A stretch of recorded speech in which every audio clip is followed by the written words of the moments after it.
This is not a video that I wanted to have to make, but Jason Collins died yesterday, and he is a key figure in queer sports history, so let's talk about him. Welcome back to Yesterqueers. My name's Amanda, and I'm a public historian of queer history. Jason Collins was not only the first out gay NBA player, he was also the first active player in any of the U.S.'s 4 major men's sports leagues to come out. He shook the country in 2013 with the opening line of his essay for Sports Illustrated. I'm a 34-year-old NBA center. I'm black, and I'm gay. Jason and his twin brother Jaron were born and raised in Los Angeles, where they played high school basketball with Jason Segel before going on to play their college basketball at Stanford. They both entered the NBA from the 2001 draft, Jaron to the Jazz and Jason to the Nets. He played for the Nets for several years and then bounced through Memphis, Minnesota, Atlanta, and Boston before getting traded to the Washington Wizards in 2013. Apparently, how much he moved around was a bit of an inside joke in the NBA, with teammates playing the 3 degrees of Jason Collins game. Although he wasn't out yet, Collins wore jersey number 98 in silent tribute to Matthew Shepard, who was beaten, tortured, and left to die outside of Laramie, Wyoming in October of 1998.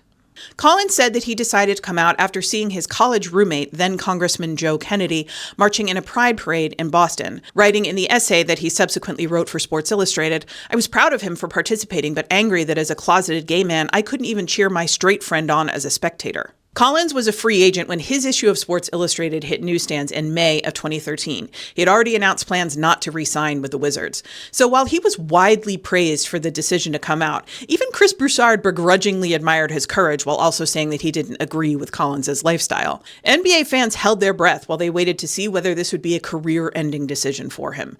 It almost was. No teams invited him to training camp, and the season started without him. But in February of 2014, the Nets signed him to a 10-day contract and eventually to the rest of the season. Sales of Collins' jersey skyrocketed, and the NBA agreed to donate proceeds to GLSEN and to the Matthew Shepard Foundation. At the end of the season, Jason Collins was able to retire from the same team where he'd gotten his start 13 years earlier. After retiring, Collins became an avid public speaker and a political activist, but he found a little time for himself too, marrying his longtime partner, film producer Brunson Green, in May of 2025. Collins was diagnosed with stage 4 glioblastoma in fall of 2025.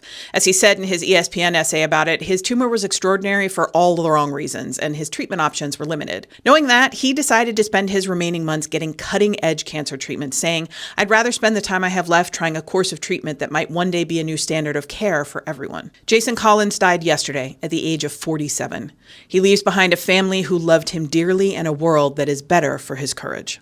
That's it for today. As always, more information, including sources and further reading, is available in the usual place.